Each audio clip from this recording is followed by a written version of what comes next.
Hai teman-teman, Assalamualaikum warahmatullahi wabarakatuh. Perkenalkan, saya Salsa Febriel Nur Husaini dari kelas TP 5D. Saya dari jurusan Tasawuf dan Psikoterapi Fakultas Usuluddin Universitas Islam Negeri Sunan Gunung Jati Bandung. Pada kali ini saya akan memaparkan mengenai tugas project fit saya yang berjudul Enjoyable Counseling. Nah, video ini bertujuan untuk memenuhi salah satu tugas akhir mata kuliah bimbingan dan konseling. Baiklah, mari kita saksikan video berikut ini. Nah, di sini saya akan menjelaskan project feeds yang berjudul Enjoyable Counseling. Nah, project Enjoyable Counseling ini ada tagline-nya loh, yaitu Don't keep it to yourself, you're not alone, we are ready to be your home.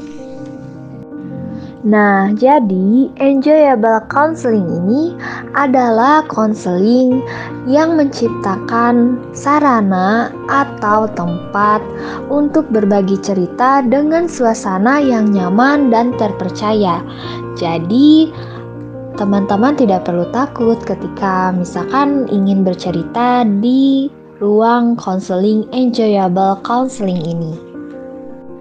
Adapun latar belakang saya memilih project Enjoyable Counseling adalah akhir-akhir ini atau di masa sekarang ini tentunya kita sudah tidak asing dengan berita-berita tentang gangguan mental atau masalah psikologis, dan kita dapat menjumpai informasi dari berbagai sumber seperti sosial media, artikel, televisi, dan masih banyak lagi. Dan ternyata dari salah satu sumber yang saya baca bahwa gangguan mental ini dapat disebabkan akibat terlalu banyak memendam. Nah, biasanya orang memendam itu karena mereka tidak memiliki teman berbagi sehingga orang tersebut merasa tertekan. Dalam menjalani kehidupan ini, tentunya perjalanan manusia tidak selalu mulus. Ada masanya hidup mereka terasa seperti kerikil tajam yang menjadi hambatan dan masalah dalam kehidupannya. Ketika menghadapi suatu masalah, terkadang seseorang mampu menghadapi dan melewatinya dengan baik karena mereka yakin kesulitan pasti akan ada jalannya dan setiap masalah pasti akan ada solusinya. Namun, ternyata tidak jarang ketika ditimpa suatu masalah atau cobaan, manusia akan mengalami tekanan batin akibat masalah yang dihadapinya, sehingga membuat dirinya merasa sedih, marah, gelisah, dan lain-lain. Dan kebanyakan manusia suka memendam segalanya sendirian. Hal ini biasanya dikarenakan karena ia merasa tidak enak jika harus cerita kepada orang lain, atau mungkin saja dia memang tidak memiliki seseorang yang bisa dijadikan sebagai tempat ceritanya. Nah, ketika kita memilih untuk memendam, beban kita mungkin akan terasa semakin berat saja karena kita tidak dapat mengutarakannya dengan siapa-siapa. Begitupun ketika kita memendam emosi kita. Kebiasaan memendam emosi ini tidak akan membuat emosi itu hilang loh teman-teman. Justru emosi tersebut malah semakin menumpuk dan tinggal di tubuh kita. Bukannya membuat lega, memendam emosi justru akan membuat kita semakin merasa terbebani dan tertekan.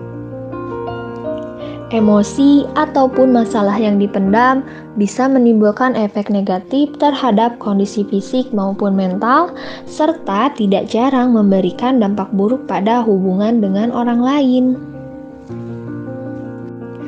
Nah, Oleh karena itu, di sini saya terinspirasi untuk membuat gerakan enjoyable counseling, di mana gerakan ini akan berfokus dalam menyediakan ruang bagi seseorang untuk berbagi ceritanya agar ia tidak lagi memendam semuanya sendirian. Karena dengan berbagi cerita, setidaknya kita dapat meringankan sedikit beban yang kita hadapi. Nah, metode yang akan saya gunakan dalam Project Enjoyable Counseling ini adalah konseling individual, yaitu pertemuan antara konselor dengan klien secara individu, di mana terjadi hubungan konseling yang bernuansa rapport, dan konselor berupaya memberikan bantuan untuk pengembangan pribadi klien, serta klien dapat mengantisipasi masalah-masalah yang dihadapinya.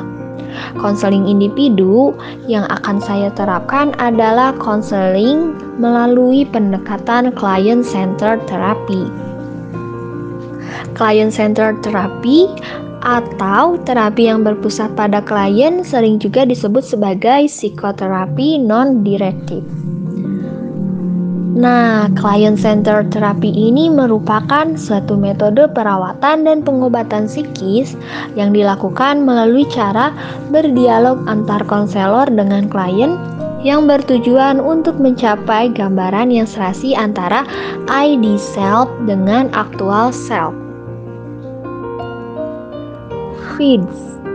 Nah, FEEDS ini terdiri dari feel, imagine, do, dan share. Yang pertama adalah feel.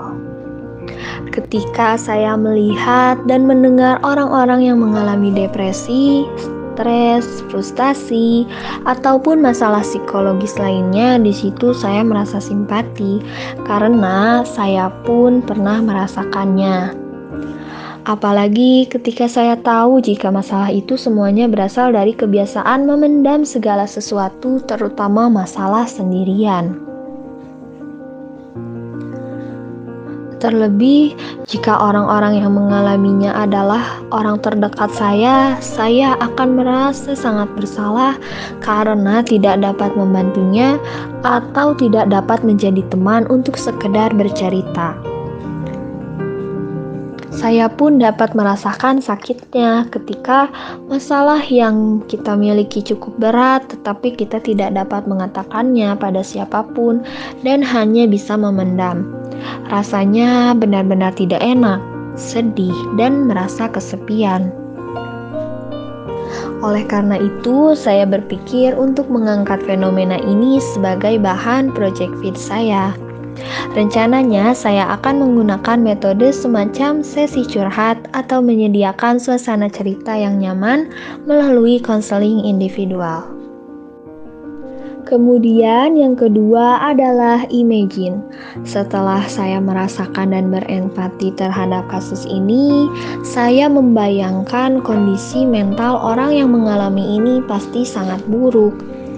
Dia tidak merasa bahagia, ketakutan, cemas, merasa sedih, dan kebingungan yang akhirnya dapat memicu munculnya stres, depresi, dan masalah psikologis lainnya. Selain itu, orang yang banyak memendam segala masalah dan perasaannya sendiri hidup dalam keadaan yang tidak tenang karena ia akan mengalami overthinking, tidak memiliki semangat untuk menjalani keseharian, merasa kesepian yang mendalam, dan ketika seseorang terus hidup dalam suasana yang tidak tenang dan tidak nyaman seperti itu, maka daya tahan tubuhnya pun dapat ikut menurun. Hal ini dikarenakan memendam masalah sendirian dapat membuat ia tidak dapat tidur, sering mengalami kecemasan berlebih hingga membuat asam lambungnya naik.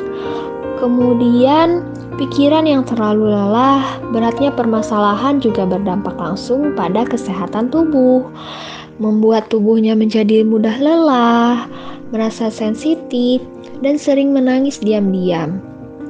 Perasaan kalut yang ia rasakan akan menambah beban pikiran sehingga badannya menjadi lebih rentan akan penyakit. Dan ketika kita selalu memendam masalah atau perasaan, maka perasaan itu akan terus menumpuk hingga akhirnya dapat meledak sewaktu-waktu. Contohnya, ketika dirinya sudah tidak mampu membendung segala masalah dan perasaannya, hal itu dapat mempengaruhi emosinya yang meledak-ledak atau tidak karuan, seperti mudah marah, mudah menangis, mudah tersinggung, dan sebagainya.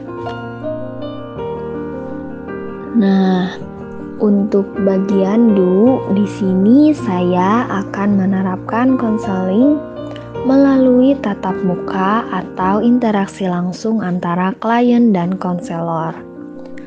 Konseling akan membahas berbagai hal tentang masalah yang dialami klien. Pembahasan tersebut bersifat mendalam, menyentuh hal-hal yang penting tentang diri klien. Bahkan menyangkut hal yang sangat penting yang bisa jadi hal tersebut menyangkut rahasia pribadi klien. Bersifat meluas, meliputi berbagai sisi yang menyangkut masalah klien, namun juga bersifat spesifik menuju ke arah pengentasan masalah.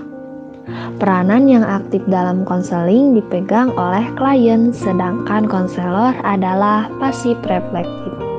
Masuknya tidak semata-mata diam dan pasif, tetapi konselor berusaha membantu agar klien aktif memecahkan masalahnya. Adapun tahapan dari konseling dalam client-centered therapy ini adalah yang pertama, konselor bertemu dengan klien. Klien datang atas kemauannya sendiri. Namun, apabila klien datang atas suruhan orang lain, maka konselor harus mampu menciptakan situasi yang sangat bebas dan permisif dengan tujuan agar klien memilih apakah ia akan terus meminta bantuan atau akan membatalkannya. Yang kedua, konseling memusatkan pada pengalaman individual. Konseling berupaya meminimalisir rasa diri terancam dan memaksimalkan serta menopang eksplorasi diri. Perubahan perilaku datang melalui manfaat potensi diri untuk menilai pengalamannya membuatnya untuk memperjelas dan mendapat tilikan perasaan yang mengarah pada pertumbuhan. Yang ketiga, konselor harus bersikap ramah, bersahabat, dan menerima klien apa adanya. Konselor membantu klien agar berani untuk mengemukakan perasaannya. Melalui penerimaan terhadap klien, konselor membantu untuk menyatakan, mengkaji, dan memadukan pengalaman-pengalaman sebelumnya ke dalam konsep diri. Konselor menerima serta memahami perasaan klien. Yang keempat, dengan redefinisi pengalaman, individu mencapai penerimaan diri dan menerima orang lain dan menjadi orang yang berkembang penuh. Konselor berusaha agar klien dapat memahami dan menerima keadaan dirinya. Lalu, klien menentukan pilihan sikap serta tindakan yang akan diambil atau perencanaan. Dan selanjutnya, klien merealisasikan pilihannya itu. Kemudian yang terakhir adalah share. Project Viz ini akan saya share dalam bentuk video melalui sosial media pribadi saya seperti Instagram, WhatsApp, YouTube, dan sebagainya. Sehingga saya dapat berbagi pengalaman yang saya lakukan ini kepada orang lain. Selain itu, setelah klien atau narasumber mencoba menjalankan enjoyable counseling dan hasil konseling ini ternyata dapat dikatakan berhasil, maka saya akan meminta kesediaan klien untuk mencoba sharing atau berbagi pengalaman konseling yang akan dilakukan kepada lingkungan sekitarnya. Sehingga nantinya hal ini akan memberikan respon yang positif kepada lingkungan sekitar klien. Nah, sekian pemaparan Project Fits Enjoyable Counseling yang saya kemukakan. Berikut ini saya akan menampilkan contoh konseling dalam Enjoyable Counseling ini.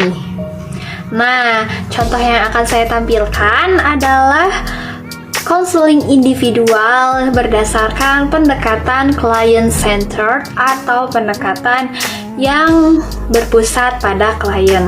Berikut adalah videonya. Selamat menyaksikan. Assalamualaikum. Waalaikumsalam. Selamat datang di ruang Enjoyable Counseling. Perkenalkan, saya Salsa Febriel sebagai konselor di sini. Ini dengan Kak siapa? Dengan Pemi Aprilia. Nah, Kak Pemi datang ke sini dengan siapa? Sendiri. Oh, tahu tempat ini dari mana? Dari teman. Oh gitu. Sebelumnya Kak Pemi pernah melakukan konseling? Belum pernah. Belum pernah.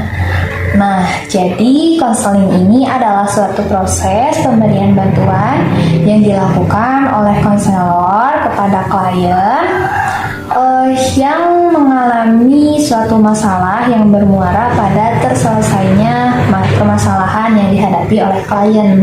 Nah, di sini Kak Pemi sebagai kliennya dan saya sebagai konselornya. Nah, dalam konseling ini terdapat asas-asas yang harus kita sepakati dan taati bersama. Yang pertama adalah kerahasiaan. Jadi nanti ketika Kak Pemi bercerita tidak perlu khawatir karena apapun yang kita bicarakan di sini, insya Allah kerahasiaannya akan terjamin. Hanya saya, Kak Pemi, dan Allah yang tahu. Kemudian yang kedua adalah asas kesukarelaan. Kak Pemi datang ke sini apakah karena kehendak sendiri atau disuruh orang lain atau bagaimana? Kehendak sendiri. Alhamdulillah. Karena jika Kak Pemi kesini karena keinginan sendiri, insya Allah itu akan lebih mempermudah proses konseling ini. Dan yang ketiga adalah keterbukaan. Di sini kita mau menyelesaikan masalah kan.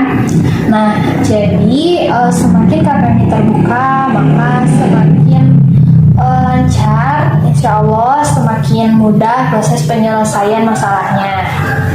Sebelum konseling dimulai, alangkah baiknya kita sepakati dulu waktu yang akan kita jalani untuk konseling. Kira-kira apakah 30 menit cukup? Lebih dari cukup. Nah, baik, silahkan boleh dimulai. Akhir-akhir ini saya selalu merasa sedih karena sering dimarahi oleh guru. Dimarahi oleh guru? Karena saya sering terlambat mengerjakan tugas dan mengumpulkan tugas. Oh gitu. Apakah Kak Pemi dapat menyampaikan alasan-alasan Kak Pemi sehingga Kak Pemi sering merasa malas untuk menyelesaikan tugas? Di masa pandemi ini, kegiatan belajar mengajar dialihkan menjadi online, sehingga saya sering merasa jenuh dan sulit untuk mengerjakan tugas. Oh, jadi Kak Pemi merasa jenuh gitu ya, karena pembelajaran terus-terusan dilakukan melalui media daring gitu ya. Jadi karena bosan, akhirnya malas dan kesulitan untuk menyelesaikan tugas. Iya. Nah, dan akhir-akhir ini saya sadar bahwa saya harus lebih giat lagi belajar karena akan menghadapi ujian akhir semester. Nah, Kak Pemi kan tadi sudah mulai menyadari bahwa Kak Pemi harus belajar lebih giat lagi ya karena akan menghadapi UAS. Terus? Nah, jadi kedatangan saya ke sini karena saya membutuhkan sebuah motivasi. Oh, jadi Kak Pemi butuh motivasi agar lebih semangat ya? Ya, dan akhir-akhir ini saya sadar bahwa saya harus giat kembali belajar karena akan menghadapi ujian akhir semester. Oh baik, saya mengerti dengan perasaan Kak Pemi. Jadi Kak Pemi mulai jenuh dengan kegiatan belajar yang dilakukan secara daring ini. Kemudian kamu juga mulai merasa bosan dan kesulitan untuk menyelesaikan tugas. Tapi di sisi lain juga kamu takut mengecewakan orang tua. Saya paham kondisi kamu, karena memang biasanya orang-orang seusia kamu lagi senang mencoba hal-hal baru atau melakukan hal-hal yang menyenangkan, kayak misalkan berkumpul bersama keluarga, bersama teman, jalan-jalan, main, atau kegiatan lainnya, gitu kan? Ya, benar sekali. Nah, sekarang coba Kak Femi pikirkan kembali, biasanya hal apa yang bisa membuat Kak Femi kembali bersemangat? Biasanya saya sering menonton TV, membaca buku, atau meluangkan waktu untuk jalan-jalan bersama teman ataupun keluarga. Nah, itu ide yang bagus. Untuk kedepannya, apakah Kak Femi ada rencana untuk memperbaiki ini? Rencana kedepannya saya akan mengatur kembali aktivitas dan jadwal belajar saya, juga meluangkan waktu untuk sekedar membaca buku, menonton TV, ataupun jalan-jalan bersama keluarga agar menghilangkan rasa bosan dan jenuh saya dalam belajar. Alhamdulillah, saya sangat senang. Apakah Kak Femi akan bersungguh-sungguh melakukan rencana-rencana tadi? Ya, saya akan berusaha agar tidak malas belajar dan kembali menjadi giat untuk belajar. Saya percaya dengan Kak Femi karena Kak Femi merupakan orang yang pekerja keras dan juga sebenarnya memiliki keinginan dan kesungguhan. Dan saya juga percaya Kak Femi akan sungguh-sungguh melakukan hal ini dan dapat menjadi lebih baik lagi. Apakah masih ada yang ingin disampaikan? Saya rasa sudah cukup. Nah, baik, berhubung waktunya juga sudah mencapai 30 menit. Di sini saya akan mencoba menyimpulkan. Jadi Kak Femi merasa jenuh, bosan karena perkuliahan yang terus-terusan diadakan secara daring, sehingga membuat Kak Femi menjadi malas untuk mengerjakan tugas, gitu kan, sehingga terhambat, gitu kan, jalannya. Tapi satu sisi Kak Femi juga takut mengecewakan orang tua, gitu ya, jika nilainya berkurang. Dan Kak Femi juga sudah mempunyai rencana untuk mengatasi rasa bosan itu dengan tadi membaca buku, menonton televisi, atau yang lainnya. Nah, sekarang bagaimana perasaan Kak Femi setelah melakukan konseling ini?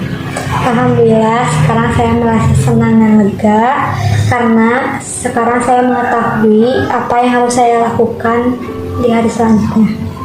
Alhamdulillah, kalau begitu, kalau misalkan nanti ke depannya Kak Femi butuh bantuan atau misalkan ingin mencari teman curhat, gitu, teman cerita, sharing, boleh menghubungi saya lagi, jangan sungkan.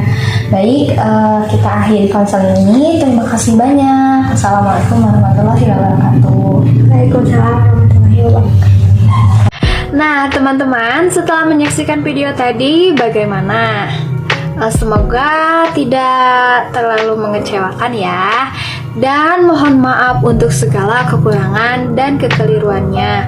Terima kasih atas perhatiannya. Terima kasih sudah menonton video ini. Sekian dari saya. Wassalamualaikum warahmatullahi wabarakatuh.